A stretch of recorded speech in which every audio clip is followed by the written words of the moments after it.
Kevin Villaneuva. Moss Adams is pleased to present another in our ongoing series of continuing professional education webcasts. Our presentation will start in a few moments. Before we begin, here are a few things to keep in mind.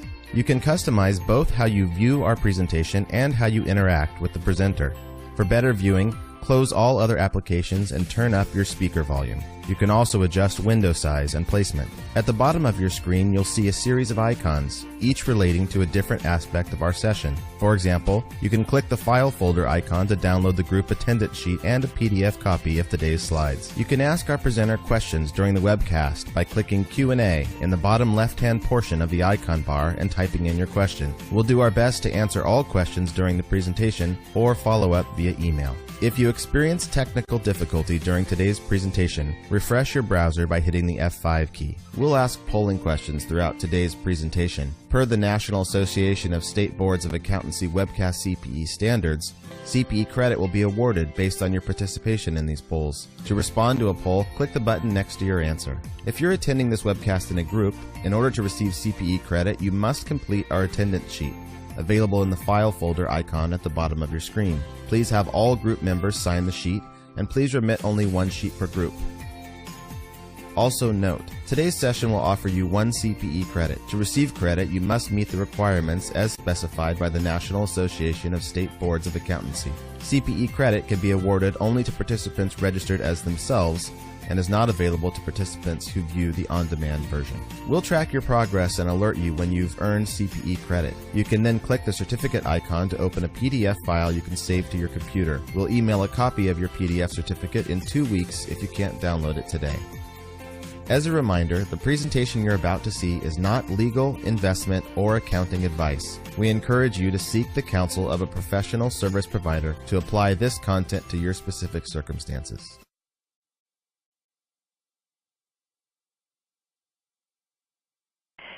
Welcome to today's webcast, Cyber Attacks, Spear Phishing, Ransomware, and the Internet of Things. I am pleased to introduce the panel gathered from among our IT professionals. Presenting today is Kevin Villaneuva. Kevin, a director at Moss Adams, which denotes his dedication, specialization, and expertise in his practice area, has been in the information technology field since 1997. His areas of practice include IT security assessments, penetration testing, payment card industry data security, HIPAA compliance auditing, and strategic technology planning. Joining Kevin is Francis Tam. Francis is a partner here at Moss Adams and has more than 20 years of public accounting and consulting experience and provides IT audit consulting, including payment card industry data security, IT governance, IT planning, and system analysis, and internal control guidance to public and private companies. Rounding out today's panel is Mike Simone. Mike is also a director at Moss Adams and has been providing IT system infrastructure and consulting services since 1999. He performs high-level design architecture and provides virtual CIO services and also assists with technology assessments and roadmap planning. Francis, I'll now turn the presentation over to you. Thank you, Tanya. This is Francis. Welcome everybody to our webcast. This is a very fun topic. Mike and Kevin and myself, we have done this a few times. I want to say this is almost our third time doing this. Maybe this is part 3, I believe, if I didn't mistake it. This is a lot of fun. As you can imagine, this is a very hot topic for a lot of people in the industry and outside of the IT industry as well, because there's so many things that are making the news these days. So hopefully, knowing that we have so many different types of people in the audience, there's CFO types, financial audit people type, IT people, internal audit people. So hopefully we have some takeaways for everybody. We don't mean to turn you into a cybersecurity expert today in 1 hour. We don't mean to tell you, hey, this is a silver bullet, you can protect your environment 100%. But hopefully we'll give you some, not all, some of the latest ways that what people are doing in terms of cybersecurity and cyber attacks. So the objectives today in front of you, like I said, we want to point out some ways latest ways that how cyber attacks are being conducted, how did they gain access to the data, information assets, spear phishing, ransomware, IoT, and those things. So you'll hear from Mike as well as Kevin throughout our presentation. Know when to question your organization about your governance and risk assessment process when considering new IoT devices. This is a new thing. You may or may not heard of this term, IoT, Internet of Things. But even if you have not heard of this term, you probably, maybe your friends or your family members are using one of these devices already. And this is very important because they are coming in. They are going to be one of the entry points to your data, whether they're sensitive or not, whether they're personal or not. And you must consider the impact of for example, the infrastructure security on remediating threats. Lastly, we want you to have a broader knowledge of where IoT devices are in your environment and where the risks they will present to your environment.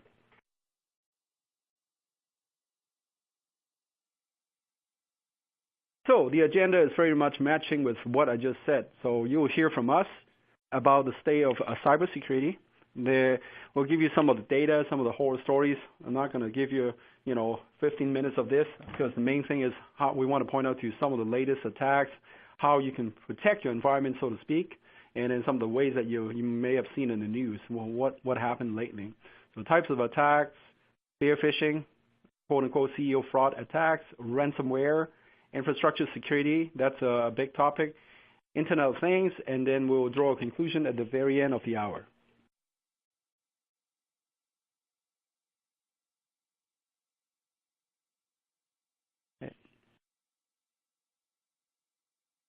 So this is agenda, and I'm I'm flipping to the first page of this here, the state of cybersecurity.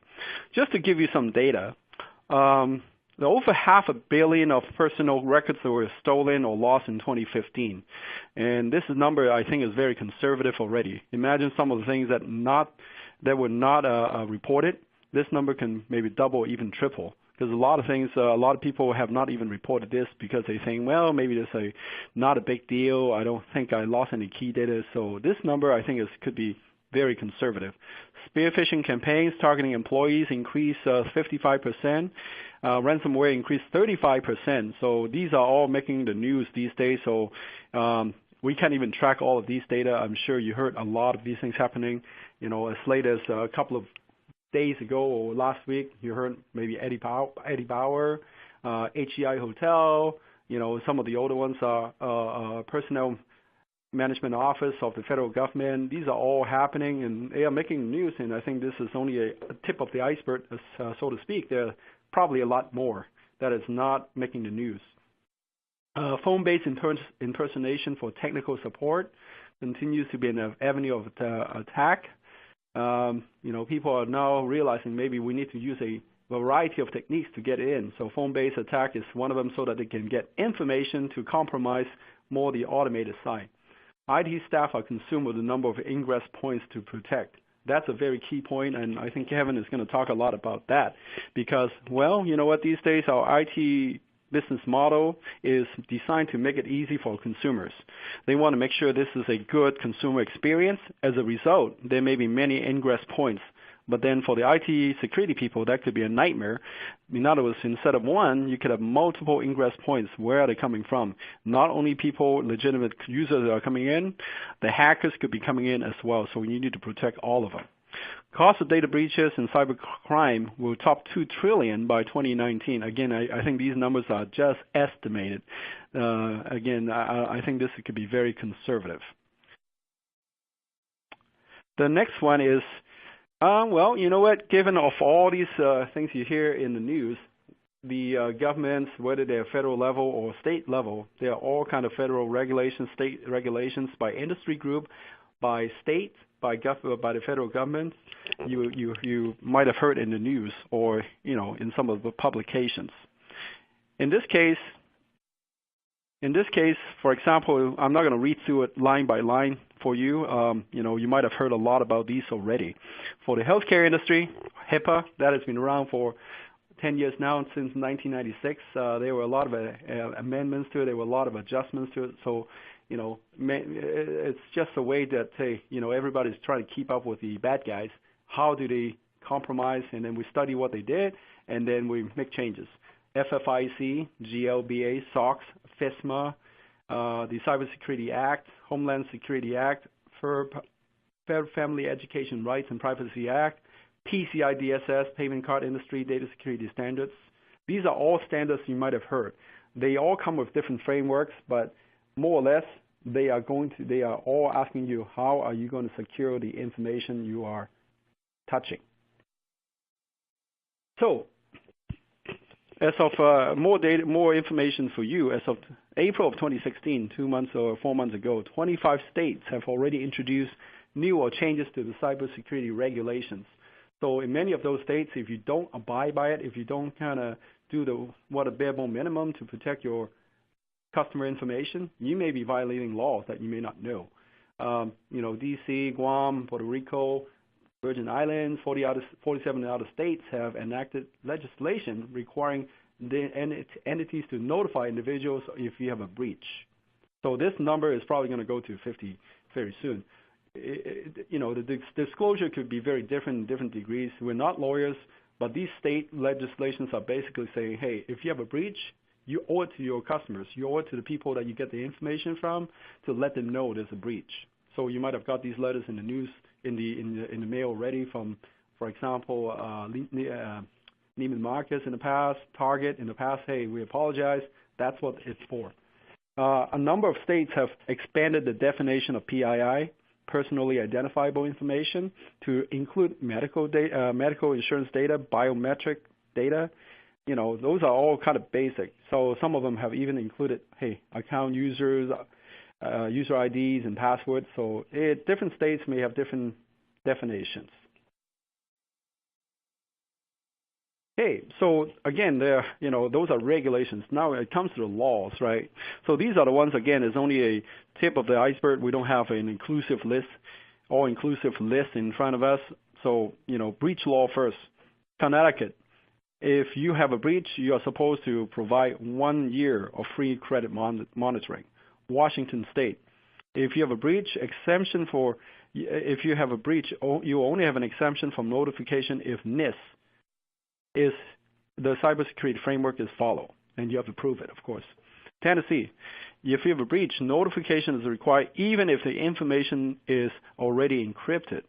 So imagine that, you not only have to do the right thing, but if you have a breach, you do have to report it based on these state laws. Nevada, information sent regarding online accounts must be encrypted. No exceptions. You have to encrypt any kind of information you send in the public, via internet or whatnot, emails, all that stuff. New Jersey, health insurance must encrypt PI, personal identifiable information, or medical data, medical information they store electronically. Okay. Okay. So some of the state level, what we talked about earlier was, about breach law and whatnot, and now we come to notification breach act in California. We call it Assembly bill or Senate bill and whatnot. So here you can see that, again, this is only a sample. It's not an inclusive list. There are a lot more than this. And basically, I'm not going to read it line by line. You are supposed to, if you have a breach, disclose the details of the events, and you may have to even report it to these state agencies, and including your customers, of course.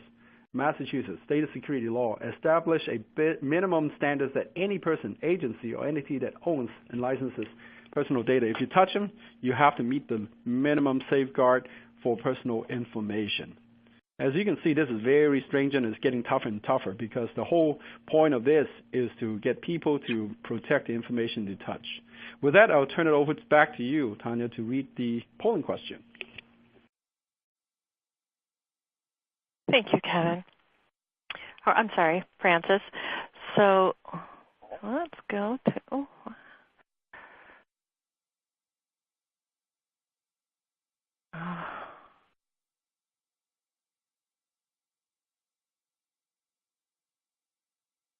So test your knowledge. Which of the following has the most value in a cyber attack? We'll see where our audience is with this. For those of you new to our polling system, please press the radial button to the left of your answer and press the submit button in order for your answer to be recorded.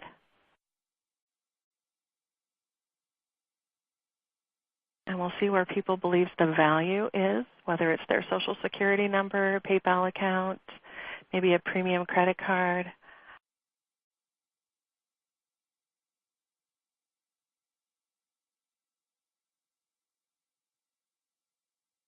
We've already had a few questions come in through our Q&A, so we will try to answer those as appropriate and as we have time.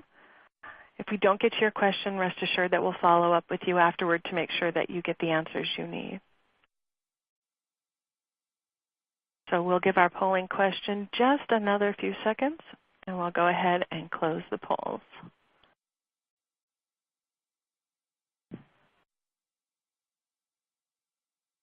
And let's take a look at our results. Okay. Wow. This is interesting. These are all good responses. I thought that some areas would probably get a higher response, and I was right. But let's kind of see what's driving the value of these this data and the price of this data on the black market. So take a look at this slide. This slide was developed because it's meant to illustrate that there's this large cyber underground economy that's really built on this stolen data. And in fact, there was a study last year conducted by a large chip maker that examined the trends in the markets in the cybercrime world where stolen data is priced, packaged, and eventually sold. And what they found was, what the study found was there's this hierarchy of value for this data. So you look at something as, like a Social Security number. Typically if you only have that piece of data, that's going to go for $3 to $5. But if you have other things linking to that Social Security data, like, of course, the person's name, the date of birth, address, things like that, that actually increases the value of that data. So if you take the two credit card number examples there, a credit card number by itself, where you just have the name, expiration date, and the CCV code from the back of the card, that goes anywhere from $2 to $4 now. And the reason why that has actually dropped in the past prior years is because it's pretty easy to call up your bank if you lose your credit card, right, and tell them to just shut it off. Well, if that credit card number is accompanied by, again, a Social Security number, address, date of birth, name, type, and expiration date, as well as that CCV code, then that jumps up to about $35 to $40. And what's even more are these like PayPal accounts and bank accounts. PayPal alone, those will fetch you anywhere from $20 to $35 on the black market. However, bank accounts, if it can be confirmed that the balance is considerable, like more than $10,000 or $20,000, and the price for that data goes up considerably. But the daddy of all your data types is definitely the medical record. That currently is going for around $50 right now. So let's take a look at why that is. Well, if you think about a medical record, it's really a treasure trove of personally identifiable information. Think about what you provide when you fill out that initial application. I mean, you're providing your Social Security number, sometimes your driver's license number, insurance information, bank account information, possibly employer information. I mean, all of this type of data is just a gold mine for an attacker to use for things like identity theft, maybe insurance fraud, maybe even tax fraud. So it's really a treasure trove of personally identifiable information. If it's all in one place in that medical record, that's really the ultimate for a hacker to get his or her hands on. This type of activity, cybercrime, it's very profitable because the barrier for entry is really low. In fact, you can find a lot of these cheap tools like cheap card skimmers. Like for example, on eBay today, you can buy a card reader for $60. A stack of blank cards, 500 blank credit cards. You can get those for around $40. Incidentally, that price has gone down over the years. I remember at one point, card skimmers were selling it for about $1,000 on eBay. that price has probably gone down considerably, most likely driven by the use of the EMV chip in payment cards today. So, but still, the barrier for entry for these types of cybercrime and attacks is really low for those who want to get into it. You're also looking at the complexity of the systems today, complexity of our networks today. That leads to a lot of ingress points into a network or a system like Francis was talking about earlier, and that in turn gives a lot of options, a lot of avenues for data theft for a would-be attacker. And if you look at this, the attackers are willing to go after such profitable data at ever-increasing cost to industries. So if you look at this slide here with the graphs, the cost of a data breach continues to increase to about $217 per record across all industries. Well, not surprisingly, healthcare is at the top. I mean, given the amount of data that's inside of health record, so they top the charts at $398 per record breached. A similar study actually done back in 2013, the average cost was around $154 per compromised record. So as you can see, even in just like 2-3 years or so, that amount has jumped up to $217 per record. And the total cost to the organization that has experienced a breach really kind of varies based on the size of the breach. With the more records breached, the higher the cost. And so, like as you can see from the graph on the right, that data breach involving greater than 50,000 records is going to cost the losing entity roughly about $11.9 million on average just to kind of rectify the situation. And if you think about the costs incurred with that type of breach, that figure might include forensic investigation services, credit monitoring services for those impacted, costs associated with lawsuits and legal fees, as well as enhancements to the IT environment in control structure, as well as possibly damage control efforts to their public reputation. So quite a huge chunk of change for those that lose that many records.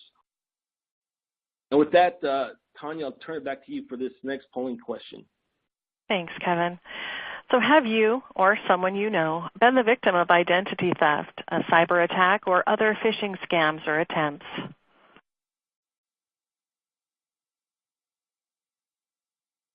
I'll move through this one pretty quickly. Press yes or no, and be sure and press submit if you'd like to receive CPE today. Tanya, while we're waiting for the poll results to come in, so I want to echo what Kevin is talking about. In probably part 1 of our cybersecurity webcast, we talk about risk assessment. So the folks on the call here, hopefully when you look at your cybersecurity posture profile, you should analyze where your key data is, where your valuable data, where your sensitive data is, whether they are PII, medical data, SSN, credit card information, trade secrets, whatever. Make sure you know where they are, and those are the places you want to secure and put in enough resources to safeguard. You may not have to protect everything under the sun, but those are the places, whether they are network, databases, infrastructure, middleware, connections you want to protect. So that's a very key area. Going back to you. Great. Thank you. So let's go ahead and take a look at our results. Wow. That's astonishing, but almost expected. So 89.6% either know someone or have been a victim themselves of identity theft or cyber attack or phishing scams or attempts. So very good. Okay, so let's talk about some of these different attacks. If you think about today's world, there's no longer are we in a time when a hacker would try a single point of entry into your network or system, like breaching a web server. So hacks are becoming more sophisticated and multifaceted. And what I mean by that is different techniques and different angles will be taken to really try to exploit security weaknesses of your existing environment, as well as even looking beyond your environment and looking at maybe even business partners who might have access to your network and systems. So some of these attacks, more than likely, they're going to start with some type of social engineering attack, and that involves things like spear phishing, which I'll get into here in a little bit, as well as phone-based impersonation. So, having an attacker actually call an unsuspecting victim, pretending they might be from IT or somebody else within the company, and then asking for some information like, maybe some some either personal information to essentially build a case or build some scenario behind it, or even asking for password information and login information, that kind of thing. And so what attackers are finding is, there's really a lower probability hacking a system, like trying to break through a web server or a firewall. I mean, why go through that much trouble and that much effort when you can just hack a person? And that's what professionals actually do. They hack people by using different social engineering techniques and attacks like spear phishing, like phone-based impersonation. Mike is going to go over a little bit about ransomware, and that's good. That's really kind of the attack of 2016, and we're already seeing some attacks being more widespread as far as media coverage and that kind of thing. So I'll have him cover that. But all in all, we're really in a day when we have way more ingress points in the network that IT staff can really keep track of, and that includes our mobile devices as attack vectors, as well as burgeoning IoT devices or Internet of Threat devices, Internet of Thing devices. So spear phishing, I'm sure it looked like from our poll that a lot of us probably had been subject to maybe a spear phishing attack, but what exactly is it? Well, it's really a form of social engineering used by hackers that leverages fake emails, that appear to come from a legitimate source that makes a request of a victim to do something, such as maybe supply information or clicking on a potentially infected URL embedded in the body of the email. And so a lot of these sophisticated attacks that I talked about, they really start with spear phishing as an entry point. 91% of cyber attacks and the resulting data breach actually begin with spear phishing email, and sometimes they even start with just even a text message to your mobile phone. And this is really based on a study that was actually done last year by one of the major antivirus companies. As far as targets, really anybody can be a target of a spear phishing attack in an organization. It really preys on the tendency for people to want to help other individuals. And so it's not really a technology-based attack.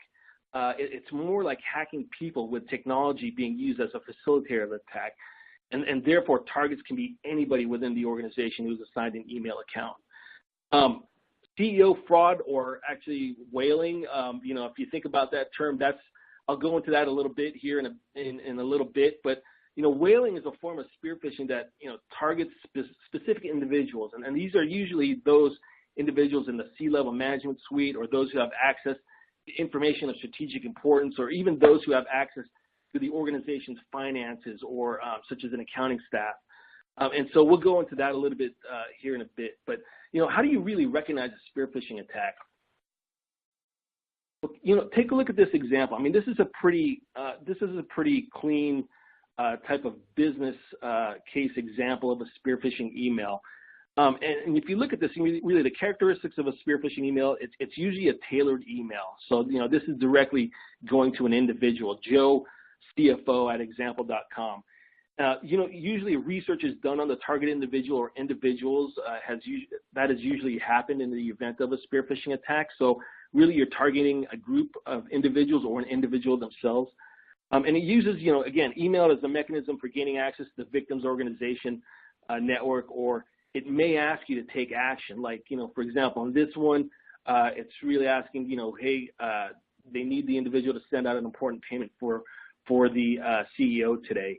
And, there's really differences between, this type of business spear phishing attack and those that come to just direct individuals. So, spear phishing to individuals, those often contain spelling and grammatical errors, are worded awkwardly, and maybe generally come from someone you have no prior knowledge of.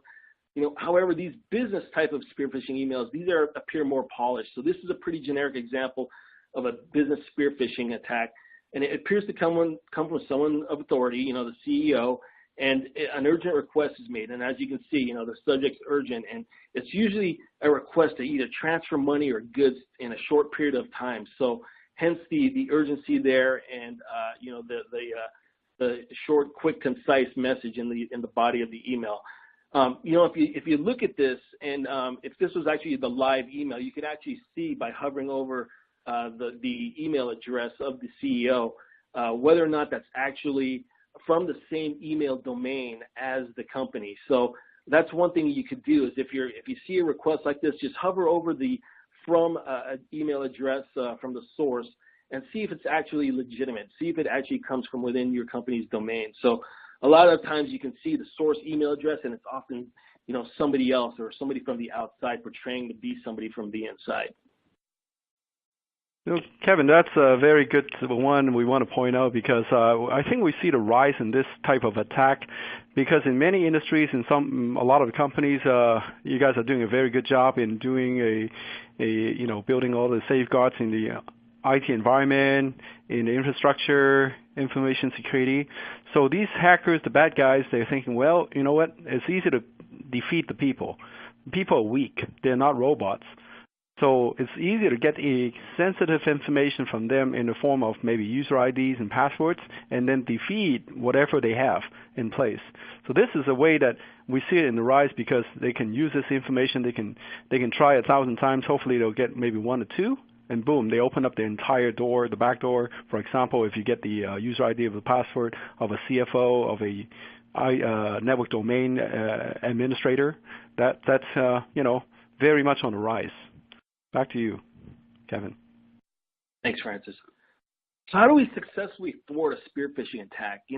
Really, that box down below really kind of says it all. People are the first line of defense. So, when you come across a suspecting or a suspicious email, stop for a moment. Just slow down, stop, think about the validity of the request. If it's something out of the ordinary or unusual, it's probably something you shouldn't respond necessarily through your mobile device because, when you use mobile device for answering emails like that, you don't have the opportunity or the ability to really kind of hover over that email source address and see if it's actually legitimate. So hopefully it's something that you do at your workstation to really kind of check on whether or not this request for me is really valid and coming from a legitimate person from inside of the organization. And so really having that end user security awareness training, educating your people, educating your workforce about, how to spot and recognize a spear phishing attack, that is really critical. And that's going to serve as a foundation for really protecting your organization against these types of attacks.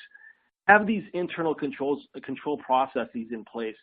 So, for example, for a request to transfer a large sum of money or maybe ship inventory to a location in a short amount of time, really have that internal business process in place to have 2 sets of eyes looking at the request, making sure that it is indeed valid and whether or not it comes from a legitimate customer or a legitimate source. So, a lot of this is a combination of using, the technical controls as well as the people or administrative level controls that you might have in place already.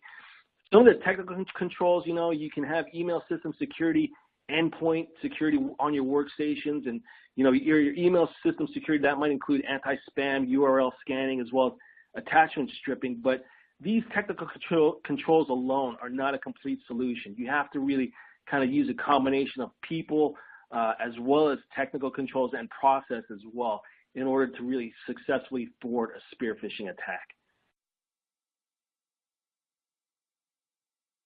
And Mike, I'll turn it over to you. Awesome. Thanks, Kevin. So what I want to talk about today is ransomware. And as Kevin mentioned earlier, ransomware is kind of the 2016, 2015 hack that's been threatening companies now for some time. And, in the future, I think will be one of the most dangerous attacks out there. So, what is ransomware? We've all heard about it, BitLocker, CryptoLocker. Really what ransomware is, it's a malicious program, malware that presents itself to the end user, either in an attachment in an email or through a link they click. And once it's activated on the system, is really when it starts to show its nasty side. It's going to try to encrypt the local workstation using 256-bit encryption typically. And from there, it's going to encrypt that local hard drive. And then from there, it tries to spread to anywhere on the network that user might have access. This might be the company's P drive or the S drive or the U drive or any shared drive that user might have access to.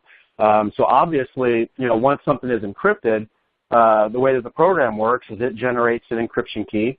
That encryption key is used to encrypt the files on the local computers, and then the decryption code is then sent to the hacker. And then from that point, you're not able to decrypt your data anymore without that key.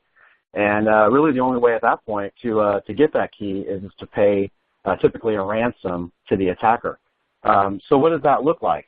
You know, a recent example is a medical center, Hollywood Presbyterian, just this year had to pay 40,000 bitcoins to attackers to get that decryption key. They were encrypted on a Thursday or Friday afternoon, and by Monday they had paid $17,000 to some attackers, and were able to restore their data.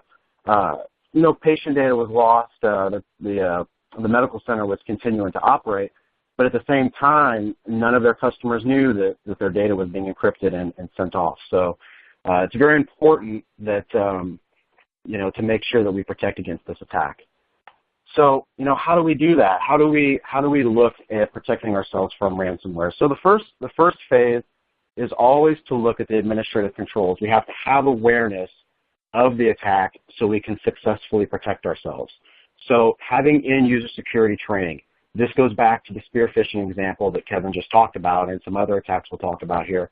But having your end users know to, you know, make sure that they're only opening emails that they should, be aware of what attachments they get, don't click on anything that looks suspicious. So having adequate and proactive end-user training is essential step number one.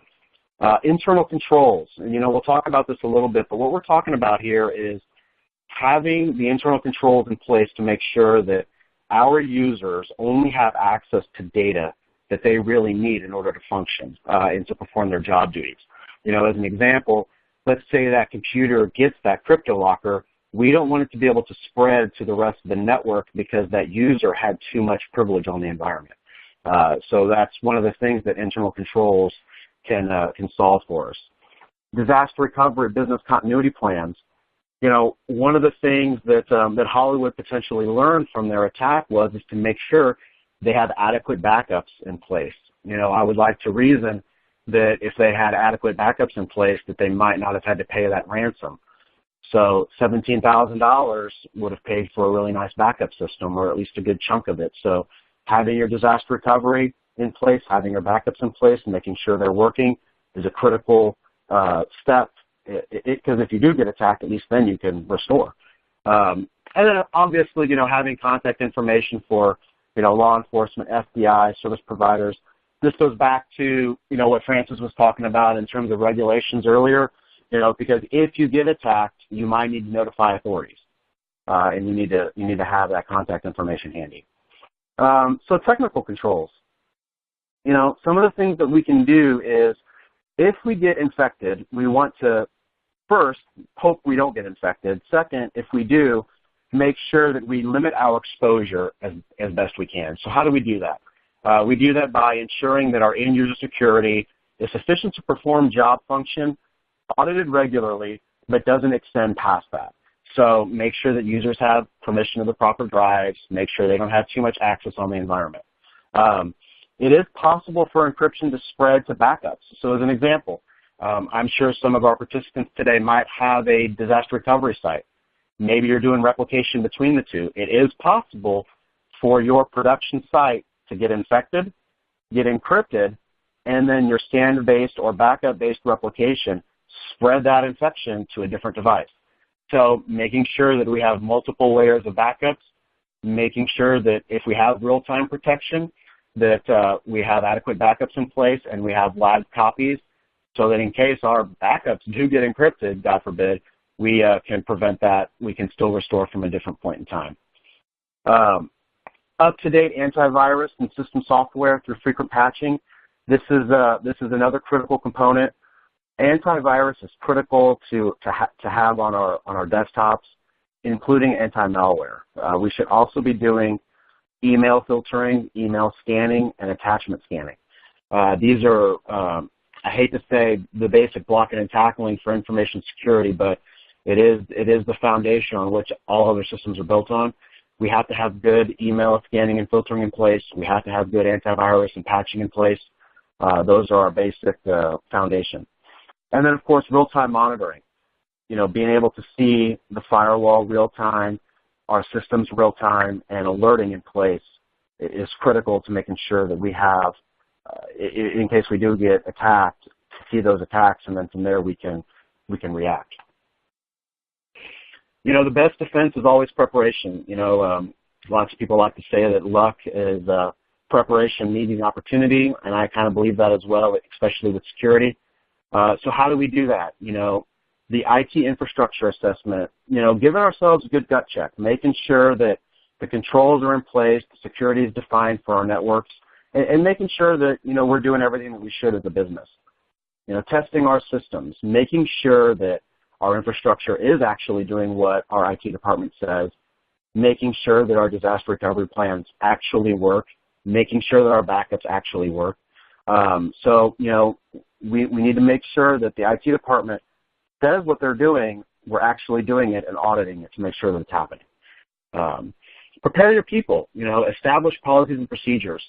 One of the things that I tell people is make your employees aware that ransomware exists, because if it does affect your computer, the first thing you want to do is unplug it. Get it off the network. Get it unplugged, kill the power to it. And sometimes end users will be hesitant to report in that, hey, I might have gotten attacked because they fear repercussion. Worry about the repercussion later. The biggest thing that we need to worry about is making sure that our users know that if something happens, to let IT know immediately, so we can try to limit the spread and infection on the network. Monthly software updates and security patching. If you're not doing automated patching for your environment through some sort of automated means, make sure that your IT department is doing that, and make sure that they're doing that. Mobile device management. Don't have a lot of time to talk about this today. Be another good webcast, but lots of folks are bringing their own devices into the environment these days. iPhones, iPads, Androids. Having a good mobile device management policy in place is key to making sure that your users have the ability to use those devices, but IT also has the ability to monitor them and control them, and have some visibility into those. So with that, I'm going to turn it over to Tanya to give you guys our polling question. Thanks, Mike. So true or false, if my organization experiences a spear phishing or ransomware attack, I feel we are well prepared to respond. Yes or no? So true or false? While we're waiting for the results, so I want to echo what Mike has been talking about. So all these things that we're talking about are just to give you, some tidbits, some good ideas how you can protect your environment. There's no bulletproof, no silver bullet that you can cure everything. If you follow this recipe, you're 100% okay.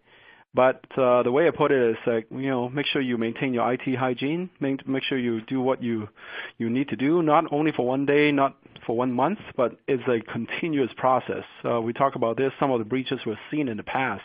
They might have done a good job at the very beginning, but as technology evolves, changes, they didn't keep up. Therefore, some of the hackers got in because of the changes in technology. So hopefully, make sure you have a good framework and follow through. Tanya? Thanks. Great point, Francis. So let's go ahead and look at those polls.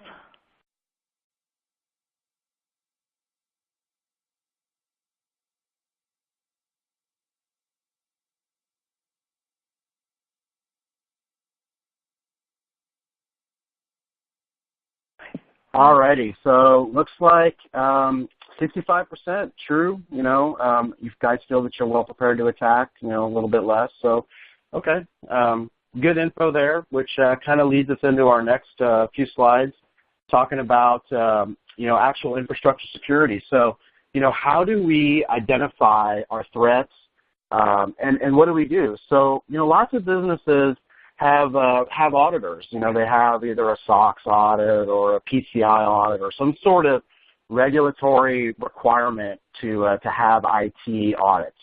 And, that's great. And really what auditing does is it gives us a nice framework for the IT department to base security on. But the one thing that I like to tell folks is just because we comply with what the audit says, that doesn't necessarily mean that the security infrastructure that we have is really built for our business. And, just to give you an example of that, the audits are similar to, they look at the typical business and they try to pick out common things that, that business would need. But let's say your business is a little bit more complex or you want to take security a step further.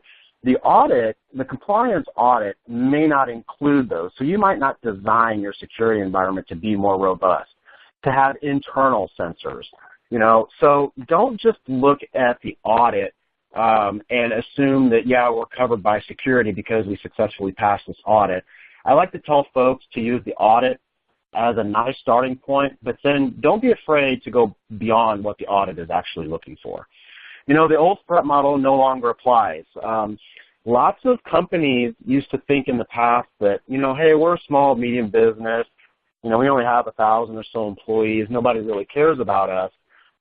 It's actually starting to get a little flipped because, most of the larger businesses, they have the budget. They have the IT staff in place to make sure that their infrastructure is sound. And, the smaller guys, quite honestly, become a little bit, of an easier target. So the hackers and the perpetrators out there, is it more profitable to hack 10 or 15 small, medium-sized businesses, or is it better to spend all of our time going after a large corporation where we may or may not get in? So, those are the things that are starting to look at.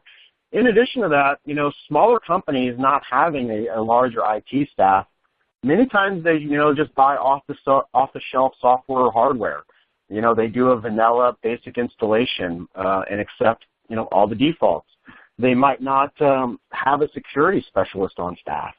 And if they don't, maybe bringing in an IT security consultant would be a good bet for them. But, keep in mind that even if you're a small or medium business, you still contain highly valuable information. You still have your client data on there. You still have your employee data. And, if you have your HR in-house and you only have 50 employees, well, that's 50 targets of identity theft if your environment were to get compromised. So, I always like to remind folks that, just because you've been small, you're still monetized. You still have the ability to drive a profit for these guys. So, how do we protect? Tools are not tools. Tools are tools. They are not solutions. So again, this goes back to, I like to give an analogy. You can have a really, really nice, strong front door on your house. That's a nice tool. The solution is the 150-pound, Doberman Pinscher sitting behind that when somebody kicks it in.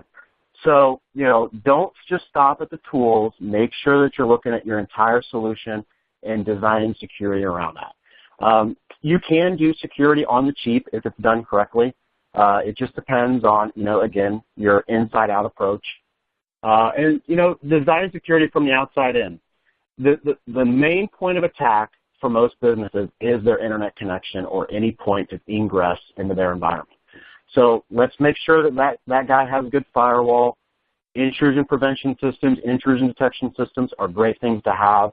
These are going to alert us, if somebody's trying to get into the environment. Anything that needs to be accessed from the outside, maybe an email server or a website that you guys are running, put it in a demilitarized zone, a DMZ zone, separate from the internal network, so that those holes coming into that are not going into your internal network.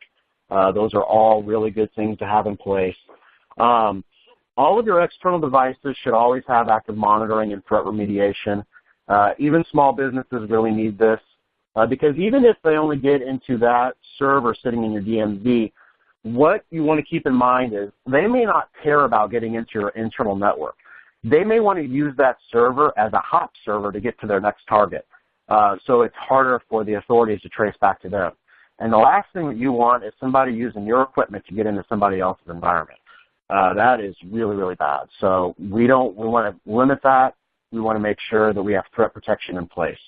And then from there, at that point it becomes a matter of what kind of budget do we have and, do we have the expertise to bring these things inside? Because once we have the outside really secure, from that point on, we're looking at internal protections, internal firewalls, internal network segmentation. And that gets pretty advanced and can get kind of expensive. So again, it goes back to, do we need the solution, and does it make sense in our budget? So here's the next polling question, and I'm going to turn it over to you, Tanya. Thanks so much. So does your organization have an incident response plan that has been formalized and communicated to employees?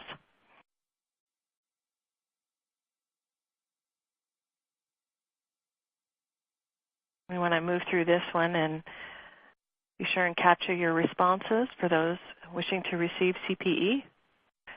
But we want to keep on track.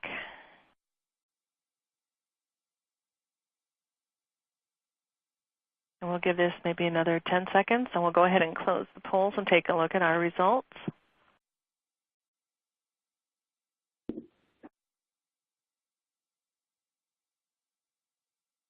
And 3, 2, 1, and I'm going to close the polls.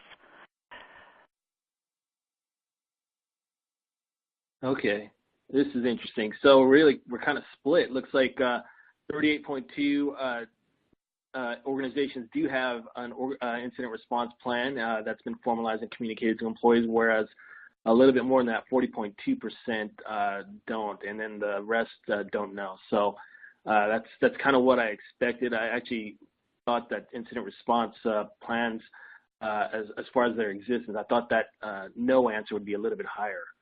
So, okay. So let's talk about Internet of Things, or as information security professionals like to call it, the Internet of Threats. And I'm going to try to blaze through these slides here. But really, kind of what is the Internet of Things? I mean, in IT, we have so many acronyms. I mean, everything from like BYOD to DMZ, and all these other acronyms that we're coming across. Well, here's a relatively new one, IoT, or Internet of Things. So really, it's more of a concept for the next evolution of connected devices than an actual thing. So if you think about IoT, it really refers to computing devices that have a means to communicate and share data with other devices and perform a task over a network without the need for human intervention. So that's pretty important. So you think about the characteristics of IoT devices. They're limited processing power. Sensors are used for triggering actions to an actuator. An actuator is just essentially something that, essentially does an action. And it's really all about machine-to-machine communication, so that lack of any human intervention. Well, if you depending on what you read and what you believe, the growth expectancy of IoT is going to reach 50 billion connected devices by 2020, and this is per Cisco. Gartner has a little bit more conservative estimate to around 26 billion. So either one, that's a huge number.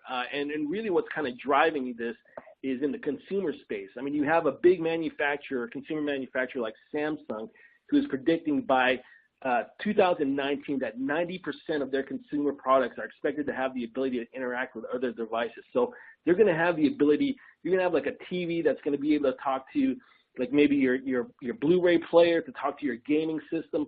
I mean, they're going to have all these different types of devices talking to each other without the need for human interaction. And also wearable computing devices like your Apple iWatch, as well as your Fitbit that you might have, those are also considered IoT devices. So here's some more examples. In your own workplaces, you might have like a smart video conferencing system. For healthcare, you might have drug infusion pumps that automatically dispense medicine to patients and automatically update the medical charts. You may also have temperature monitoring refrigerators that for storing medicine and plasma in hospitals. And even vending machines in some of these areas. You might have a vending machine that might have a sensor to monitor inventory and automatically order more products as that inventory goes down. So these are some other common examples of IoT in our environments today. What are the specific threats that IoT devices present? Well, if you think about it, they're another ingress point into the network. So just like mobile devices and the whole bring your own device phenomenon that we've had in recent years, those devices, as well as things like mobile phones, I mean, these are all ingress points into the network. So no longer are we looking at traditional boundaries of our network to be just at the firewall or at the network perimeter. I mean, with BYOD and mobile devices and IoT devices, that boundary has expanded exponentially. Data leakage and disclosure, some of these devices, they transmit sensitive information. Like I talked about, these drug infusion pumps that automatically update electronic medical records as they dispense drugs. Well, that's sensitive information, and, you don't want that kind of information to be leaking out or, getting hacked into. Some of these IoT devices, they may be subject to malware or virus infection, and so that's going to cause a disruption of operations or potentially a denial of service. You may have network performance issues. I mean, given the deluge of IoT devices coming our way, according to Gartner and Cisco, is your network going to be robust enough? Is it going to have the capacity to take on these additional devices and the traffic that they're going to cause on your network? And then things like physical harm. I mean, some of the networks that run transit systems, for example, they operate on IoT-like devices called industrial control systems and controllers. Well, if these devices were ever compromised by an attacker, think of what harm to human life that could cause in the form of train collisions and other accidents. So really, IoT is really getting to be quite a headache as far as like how to secure them and how to keep track of them. So really, why are these devices vulnerable? Why are IoT devices vulnerable? Well, it really kind of stems from poor vendor design. A lot of these vendors, they really try to, their focus is really pushing the product to market faster. And in doing that, security considerations are often taking a back seat to, functionality and the consumer experience. And as a result, security is really an afterthought, if it's even a thought at all. A lot of these devices, they have low processing power, and they're often just a single function type of device. So they're not going to have the type of horsepower or robustness needed to run things like antivirus or good authentication controls like, embedded certificates and that kind of thing.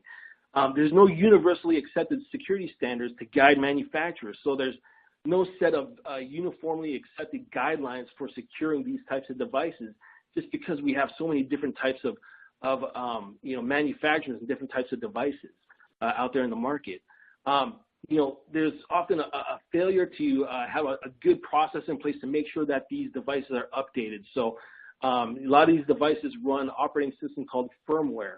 Well, there's really not a consistent or a uniform approach to patching these types of devices on a regular basis. And we have to remember that these are just computing devices just like our servers, just like our workstations, and they have to be maintained in much the same way.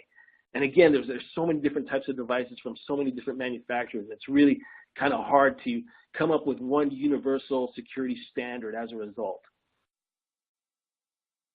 So really, how do you protect against these threats associated with IoT? Well, for one, know where these IoT devices are in your environment. Know where there's possibility of having these unmanned or unmanaged devices that have the capability to transmit information to different types of devices within your IT environment. So again, things like your smart video conferencing systems. Oftentimes those get neglected as a potential ingress point because they're only really a single purpose device. Well, again, as we stated earlier, those are possibly ingress points to the network, especially if it's using your wireless network in your corporate environment. Have a governance process and risk assessment process in place when new IoT devices are considered. So if you're looking at adopting more IoT devices and having things more automated through the use of sensors and these types of controllers, then have a governance process and really analyzing the risk involved with implementing these types of devices. Take a hard look at what are you going to give up as a result of implementing these types of devices. Develop a policy for governing the use of IoT devices in the environment. So you don't just want any department or any individual to go ahead and implement an IoT device within their workspace, because again, that could introduce another ingress point or another vulnerability point within your network. Segment devices from the corporate network. So if you're going to have a lot of these devices, put them on their own separate network that's separate from the corporate network. So at least if something goes wrong, at least if a device is compromised, that's only going to affect a few devices rather than propagate throughout the entire corporate network. And then if possible, use encryption while data is in transit. So especially for sensitive data like electronic protected health information in healthcare. So, make sure that if you're transmitting that type of sensitive information along with like credit card information, of course that type of data should be encrypted. Francis, back to you. Well, thanks, Kevin. Wow, we went through a lot of materials in 1 hour. I hope this will give everybody some takeaways from this webcast. Don't mean to scare you, because every time we do this, a lot of people tell us, hey, this is scary. I'm going to go back to using my beeper, use a paper-based system and all the stuff. So by no means we're trying to give you, a horror story. There are a lot of ways you can protect your information, as Mike and Kevin have pointed out. So hopefully, these bullets on this page will give you a good summary. Hey, try to be diligent about what you need to do, have a plan, execute through it. And multiple layers, those are all good things to do. We're looking at a lot of questions that people have posted, and we probably don't have the time to answer all of them, shortly after. So what we'll do is probably we'll answer all the questions and send them out to all the folks on this call. And Tanya, with that, I'll turn it back to you. Thank you so much, Francis. So thank you, Kevin, Mike, and Francis as well. That was a great presentation, and you're right, there was a lot of material today. Should you find you have needs or questions, we encourage you to reach out to our presenters. They're happy to take your questions. On another note, regarding to your CPE, if you would like to receive that and you have found that you are eligible, you can certainly download your certificate now by clicking on our CPE progress icon at the bottom of your screen. You simply open the icon and click the printer icon in the lower right corner to download a PDF of your certificate. Additionally, a copy of your certificate will be mailed to you within 2 weeks should you have any difficulty downloading it now. Once again, on behalf of our presenters, thank you so much for joining us. Thank you.